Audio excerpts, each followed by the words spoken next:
Hello, and welcome to another Arthritis Wellness Conversation.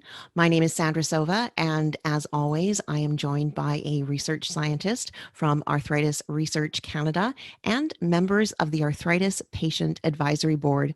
On the panel today is Catherine Bachman, Senior Scientist of Rehabilitation, Professor of Occupational Science and Occupational Therapy at the University of British Columbia. Her area of focus is often in reducing the impact of arthritis on everyday activities.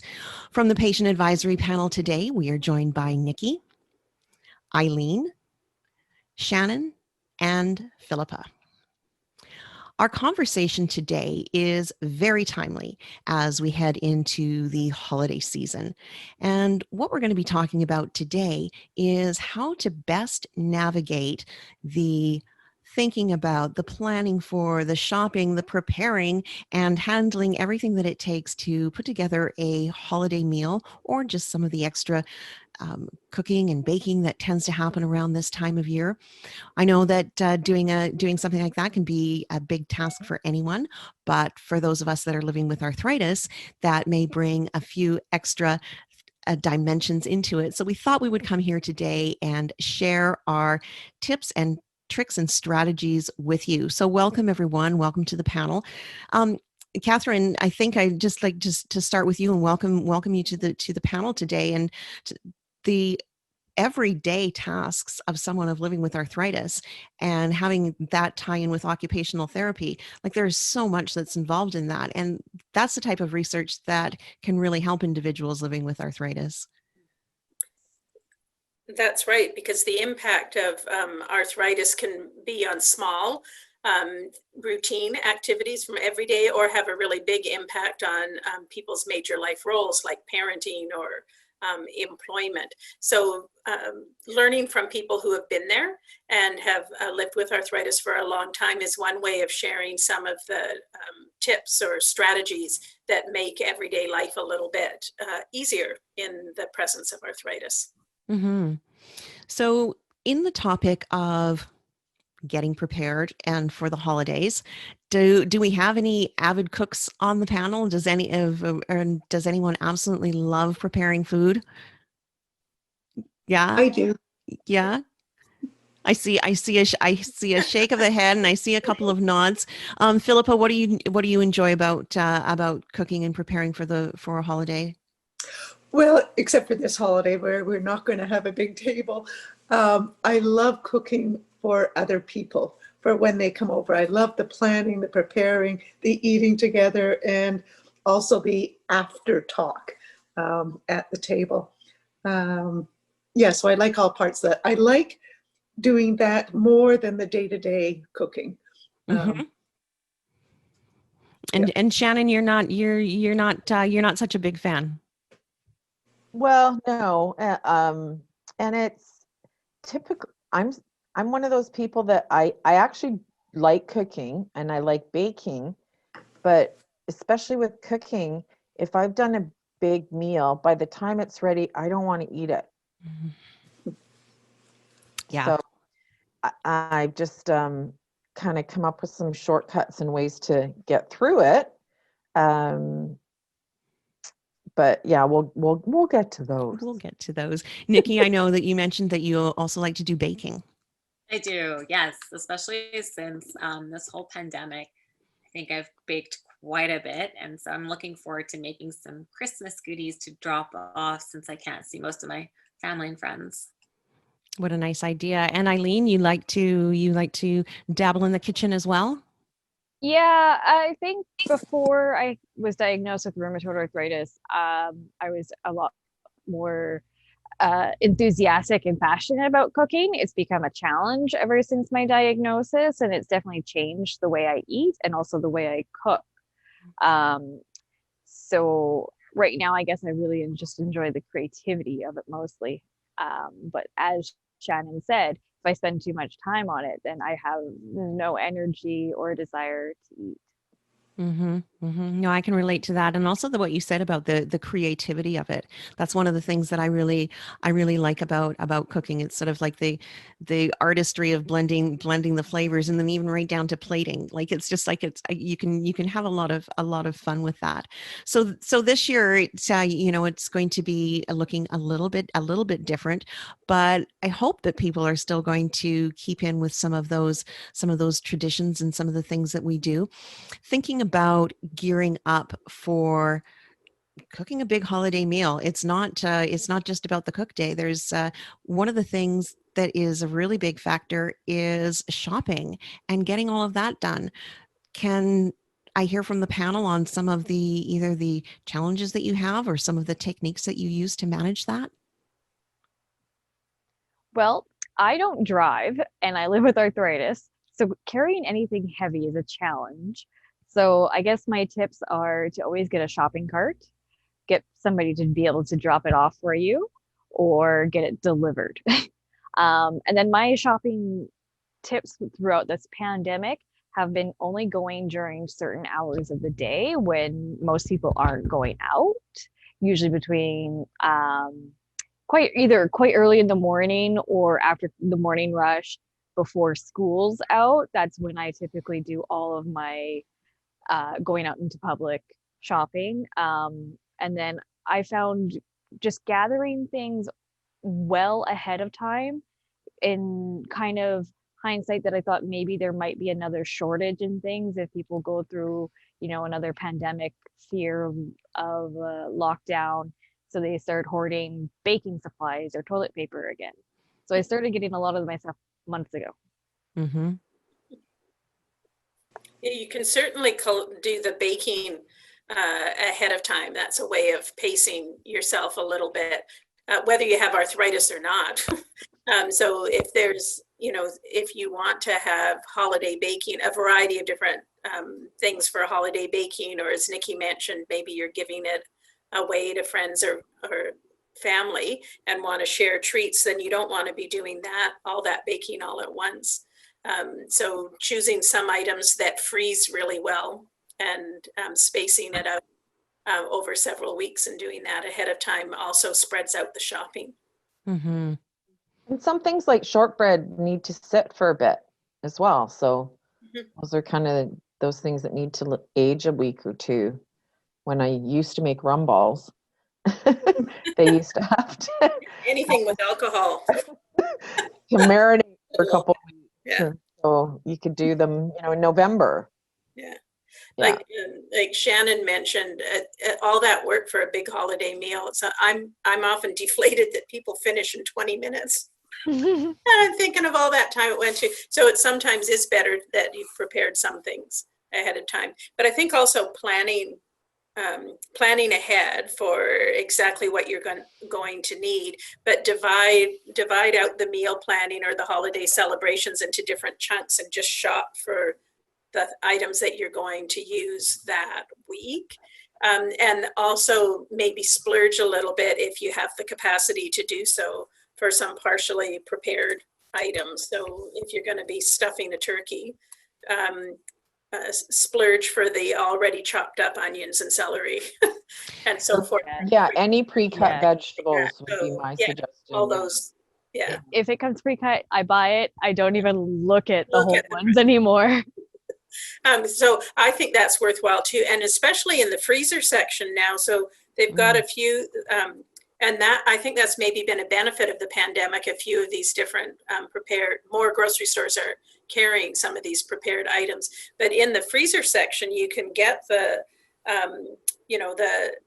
chopped vegetables for soup, chopped vegetables for this. Like it's already there, pre-measured, pre-chopped, and it's already frozen. So you can plan to do it on a day when you're feeling better or feeling up to getting that item prepared. Mm-hmm. Yeah, a lot of people mentioned getting the pre-chopped vegetables and stuff. I just wanted to add the tip that if those aren't available where you are, or if it doesn't fit with what you're doing, having a really good knife and a good cutting board has been one of the saving graces for me. I actually enjoy chopping and things like that, but you have to be smart about it ergonomically. And it just drives me nuts if I see people like they have a glass cutting board and a wobbly knife. Well, you're not going to be able to get a proper technique for that. So it's like a knife, a large, well, a knife that fits is well balanced in your hand and that is kept sharp, I find is one of the very best tools, and it makes it easier if you're struggling with any equipment, and that goes across the board, right? So that can be a good tip as well. I can't remember who it was. Someone mentioned about having kitchen tools that are sort of built up with larger handles and ergonomically designed. Philippa, was that you? Yes, that was me, mainly because my fingers are quite deformed. And so now I rely on any kitchen tool that I can handle better. As the conversation goes along, I think of a couple of things. One is I'm never hesitant to ask others for help. You know, it's not up to me to do all the shopping or all the preparing. And I live with my partner who also loves to do those things. So we're doing it as a team this year. And in past years, depending who was coming over, whether it's family and friends, usually a combination of them, they would also bring dishes. So it wasn't up to me to ask to prepare everything. Yes, and the kitchen tools are so important to me. The other thing that comes to mind is I now plan meals so that don't take up a lot of energy to make or a lot of preparing to do. I also like non-traditional foods, so I look to expand the kinds of things that we serve. So we don't have turkey anymore. Mm-hmm. Because we polled people and the majority of them didn't want to have turkey. So this year, for example, we're having salmon wrapped in spinach and puff pastry. Puff pastry I'm not making, I'm buying. Really simple, delicious to do. Sounds wonderful. Does anyone have a favorite go-to kitchen tool, appliance, or gadget that they find is really arthritis friendly? Air fryer. Yeah. And an Instant Pot. Yeah. I actually, so I just bought an air fryer Instant Pot. It has 11 features in one. It's massive. It's great, but it cuts cooking time down when you use the pressure cooker, which is always good if you have fatigue. You can cook a lot of things, fried options in a healthier way. And then I also recently bought one of those kind of mandolin slicer things. It has like 23 different options. I'm one of those people that has to have many options, even though I don't use 95% of the options. I just like having them. But it's been really, really awesome. Like I cut an onion like that. I was like, yes. And my eyes didn't water. Like how great is that? So. One of the great things about an Instapot or even an old-fashioned slow cooker that you maybe inherited from your mom.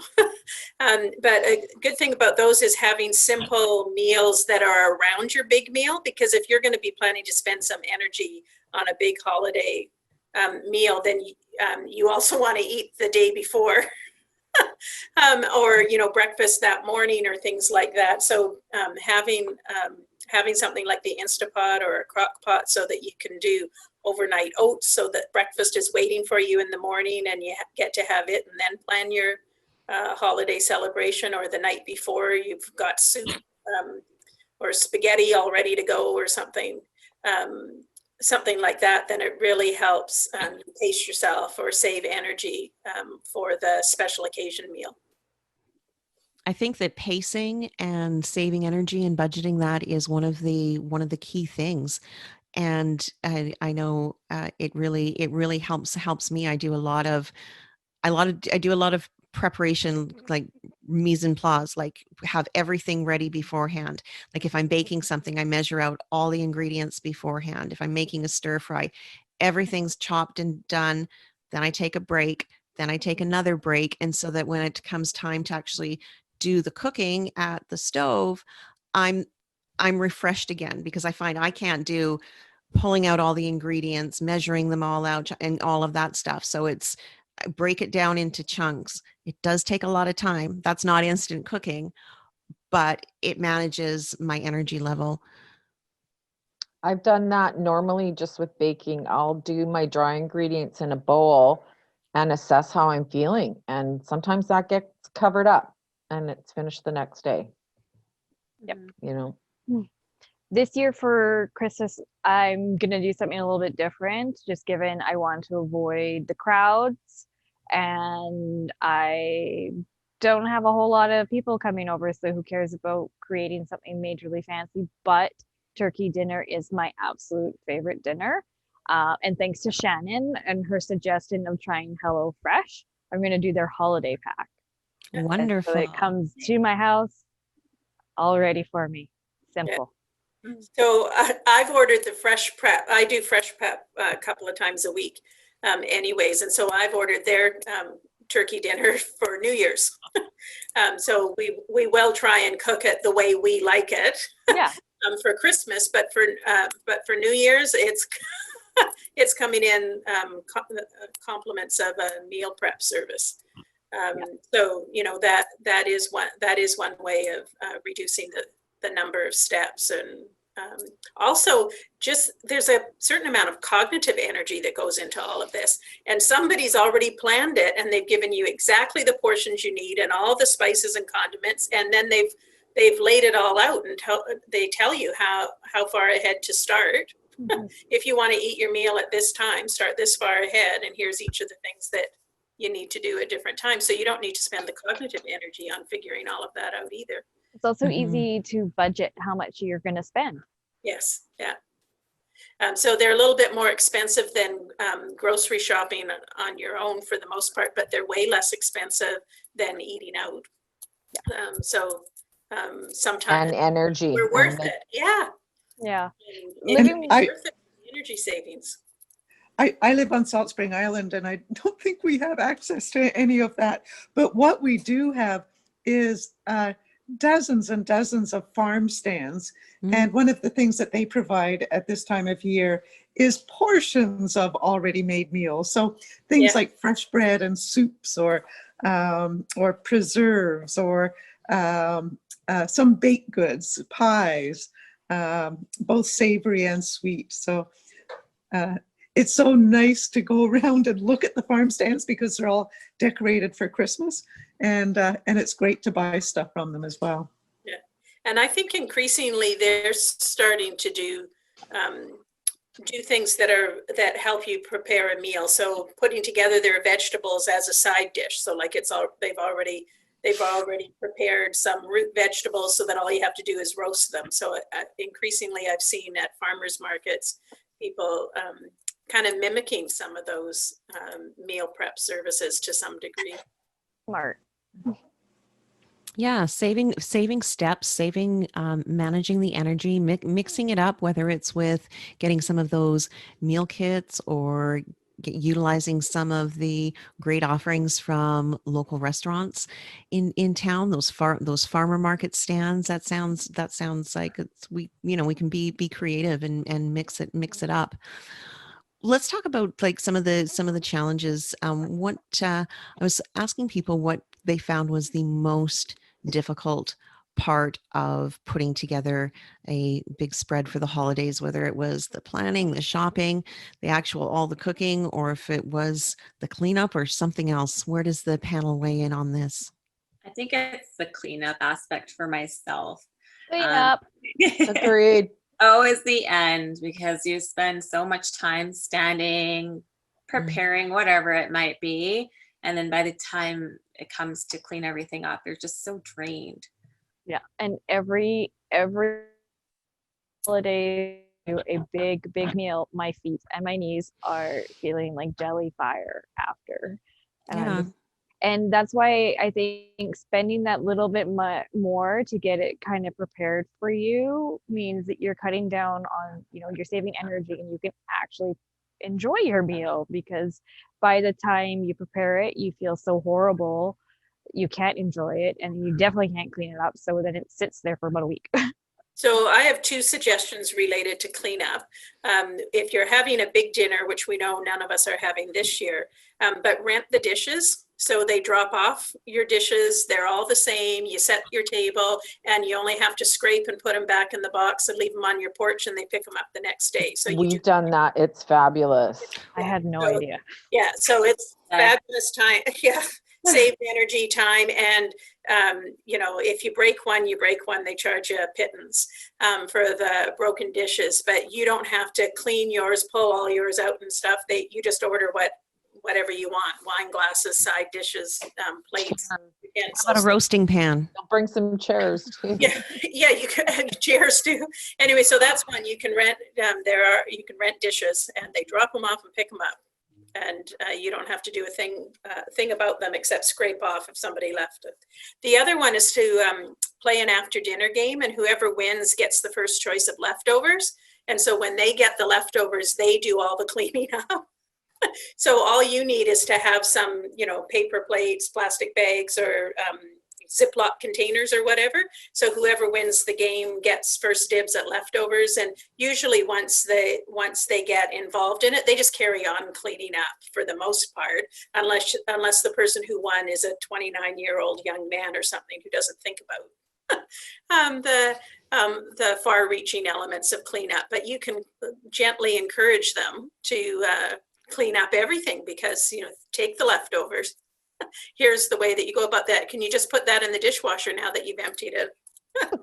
Emptied it That's off. the hottest tip of the night. Yeah. I like the idea of breaking up the tasks and doing things as and when we can, and also asking for help. We don't have to do it all by ourselves, whether it's help from these services or from people around us. I know I had learned a really big lesson a couple years ago, struggling with a roasting pan, and it slipped and it fell and all this kind of stuff. And it was just like, why didn't I ask for that help? So ask for the help when you can get it, and use the smart tools and all of that sort of stuff.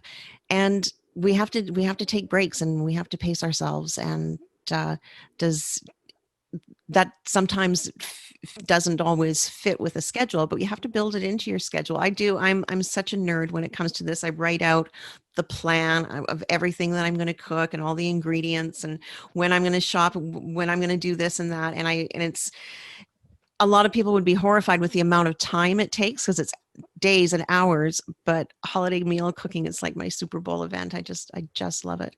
Shannon? I think there's something to be said of not feeling bad about keeping it simple. Oh yeah. You don't have to go over the top. You can stick to the basics and keep it simple and still get the job done. And then if you keep it simple and somebody wants to bring something, then it's not too much food.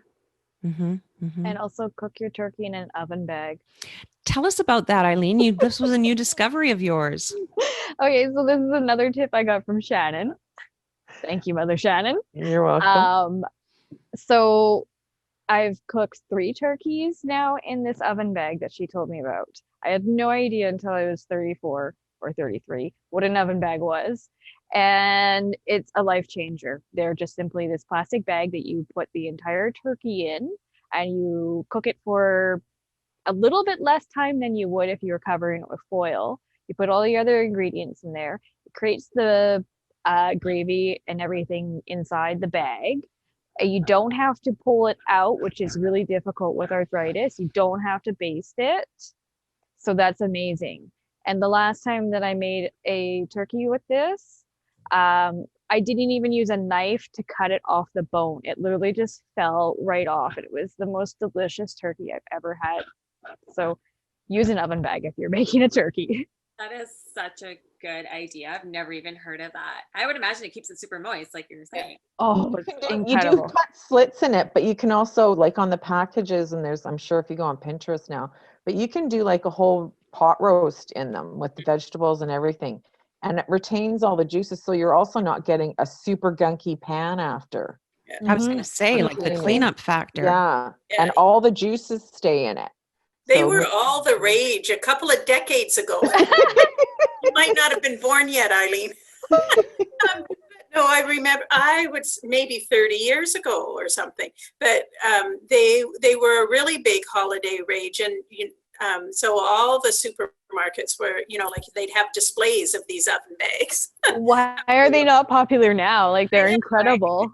Well, we're going to I wanna change see that. all of it. Yeah, I want Yeah, to see we're- all of your oven bag turkeys. Okay, ladies. Are they just available at the grocery store aisles? Usually they are a bit harder to find. I've found them sometimes with the turkeys or sometimes in like baking or kind of where they keep kind of random supplies for Okay. cooking. Or you can find them at the dollar store sometimes. You'll or- find them when you're not looking for them. So when you do, grab them. Yeah. Usually a pack comes with like 2 or 3. So Yeah. Wow. And I would say mash for potatoes too, because the oven bag's such a handy thing, is that a lot of people don't know that you can get your potatoes all prepped and put them in the dish and freeze them Yes. Yeah. like the week before. Yeah. So There's in the old best Yeah. of bridge cookbooks, there's Essie's potatoes, I think. They're mashed potatoes all done in and done ahead of time, and you freeze them for as long as you like ahead of time. So yeah, you can get a few of your side dishes out of the way. Such a good idea. Also for like, I sometimes I run out of burners on the stove. Yeah. Like, or your room in the oven. I'm going to look that. I have Best of Bridge in my cookbook shelf, Catherine. I'm going to look for that, and see that. Any little things like, and a cooking bag. I'm totally going to do that. or an air fryer where you don't need to use your oven and your potatoes will be really crispy if you want to do those roast potatoes. Or your Okay. instant pot. Keep them in Yeah. there for your mashed potatoes. I mean, I have too many features. I can't decide on what to do. That's amazing. I know with in my house, I'm really drawn to, and I'm good with the savory stuff. But my biggest hack is, unless someone else is bringing it, I am buying dessert, and I splurge. I get something really really good, because I know in the times when I've tried, it's just like it's the most laborious and it's like meh. So but I cook everything savory, and I will buy a dessert. Well, during the pandemic, there's a few bakeries that are delivering their desserts as well that had not delivered in the past. A couple of delivery companies that are working with bakeries too.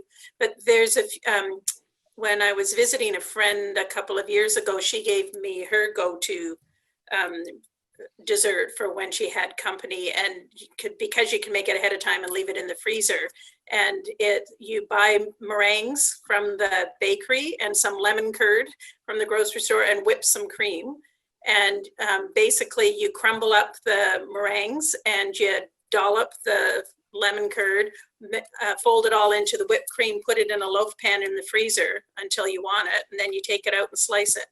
So it's like this elegant, refreshing dessert that everybody liked after the big meals, and took virtually no energy or relative to some of these other fancy desserts.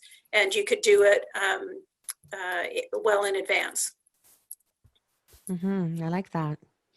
I think we've had a couple of good, some really good juicy tips here. What my goal is, what I want for myself and for all of you and for everyone watching and listening, is to not be so burnt out and exhausted the next day. I mean, I get any, like a big meal and everything is good, but we can't overdo it to the point of exhaustion where we need to, like really recover. So be easy on ourselves and bring the holiday spirit and have ways to do that. Does anyone else have any other tips or strategies or interesting snippets to share? I'm just going to reiterate asking for help.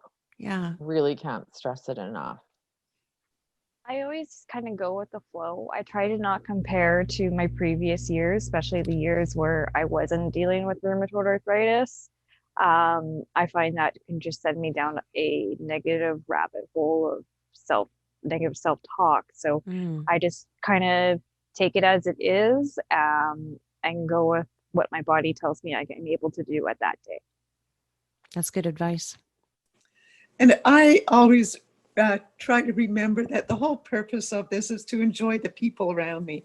And and the cooking and the eating is second fiddle. It's sort of the reason that we get together, but it's not the main goal. And so when I remember that, then I don't put all my energy into that. I make sure that I have a lot of energy and motivation for the people that come. And that also includes cleanup. I'd rather just leave it and continue to interact with the people around me. Run the dishwasher twice if you have to leave your stuff. There's no law against running the dishwasher twice in the same with one load if things are stuck on. There's no I don't have law. a dishwasher. Well, it's lovely. Yeah, we're keeping it small. Having it, my sister's, she has very conscientiously put her family on lockdown after a certain date so that I can attend. Aw. So no one will be exposed to COVID or anything else nasty so that I can attend for Christmas. Lovely. Okay, well, I think that we've done some good sharing, had a good conversation. I'd like to thank everyone for their participation today, and remember that it is the holidays. It's time to be gentle with ourselves and to cook up some good food or buy it or get those meal kits, and however we make that work. I just want to wish everyone a very, very happy holidays. Thanks for joining this conversation. Thank you, Sandra. Thank you. Thanks. For more information and to watch additional Arthritis Wellness Conversations, head over to arthritisresearch.ca.